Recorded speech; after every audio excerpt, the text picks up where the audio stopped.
Shalom saudara, selamat pagi. Kita bersyukur kita ada di hari yang baru. Pagi hari ini saya ingin membagikan sesuatu bagi setiap kita dari kitab Lukas pasal yang keempat, ayat yang pertama sampai dengan ayat yang keempat.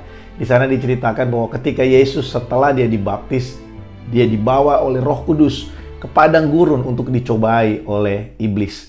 Saudara, ini menarik karena Roh Kudus menuntun Yesus untuk masuk ke dalam pencobaan. Roh Kudus menuntun Yesus untuk masuk ke dalam pencobaan. Saudara, tujuan untuk Yesus ada di situ ya, supaya dia bisa memberikan, kita bisa belajar dari Tuhan bahwa dia sendiri menghadapi yang namanya pencobaan.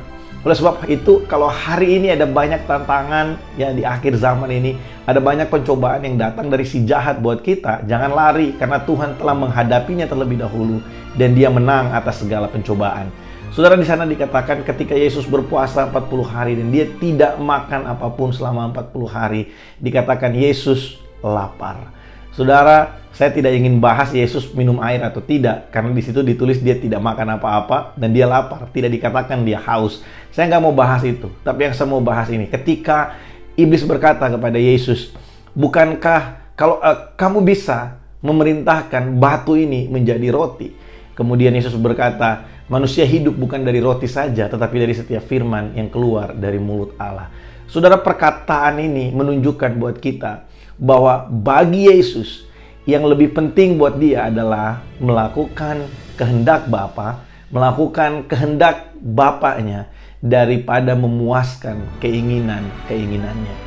Saudara, ada banyak dari orang-orang percaya hari ini lebih suka mendahulukan, yang penting saya puas dulu, saya dapat dulu apa yang saya mau, urusan Tuhan, urusan nanti. Kita puas dulu, nanti kalau ada lebihnya, baru kita berikan buat Tuhan, baru kita senangkan Tuhan. Kita udah capek seharian kerja, nanti kalau malam ada waktu untuk berdoa, baru kita berdoa. Saudara, ini adalah satu cara hidup yang salah. Karena Yesus mengajarkan buat kita, dia ada dalam keadaan yang lapar. Saudara harus tahu bahwa Yesus itu juga manusia. Dia 100% Allah dan 100% manusia.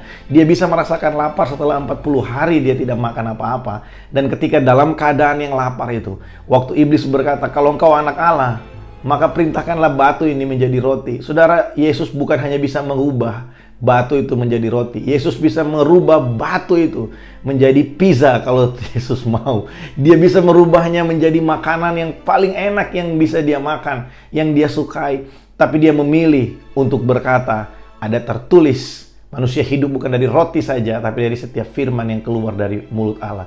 Lebih penting buat Yesus adalah melakukan kehendak Bapa daripada memuaskan keinginan-keinginannya.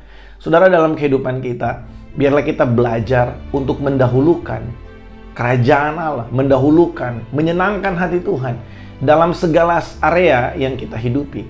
Saya sering mengatakan ini buat saudara, kita harus menyadari bahwa kehidupan kita di bumi ini adalah kehidupan melayani.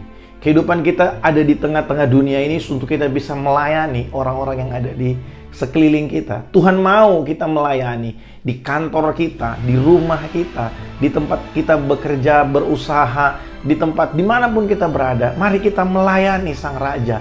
Karena saudara, kita tidak menerima upah dari manusia. Kita menerima upah dari Sang Raja yang melihat segala sesuatu yang kita kerjakan di dalam kehidupan ini. Oleh sebab itu saudara, seperti Yesus yang tidak buru-buru mengatakan iya untuk menjadikan batu itu menjadi roti. Tapi dia berkata, manusia itu hidup bukan hanya dari roti saja, tapi dari setiap firman yang keluar dari mulut Allah. Saudara, biarlah kita belajar untuk kita tidak mendahulukan keinginan-keinginan kita, tapi kita mendahulukan, memikirkan tentang kemuliaan Allah yang dinyatakan di sekeliling kita. Bukan berarti setelah ini kita tidak punya keinginan lagi. Setiap kita punya keinginan, tapi dalam segala keinginan itu, biarlah kita bisa melihat bahwa lewat itu semua, yang kita pikirkan adalah, apakah Tuhan dimuliakan dengan tercapainya keinginan-keinginan ini? Apakah Tuhan ditinggikan dengan tercapainya keinginan-keinginanku? Atau kalau itu semua terjadi, aku akan mendapatkan pride hanya untuk diriku sendiri, hanya untuk ketenaran nama Aku sendiri. Biarlah kita memikirkan hal ini karena kita tahu bahwa satu hari nanti kita akan berjumpa dengan Sang Raja dan mempertanggungjawabkan segala sesuatu yang kita lakukan di dalam dunia ini. Tetap bergairah dengan Tuhan Bapak Ibu Saudara. Tuhan Yesus memberkati.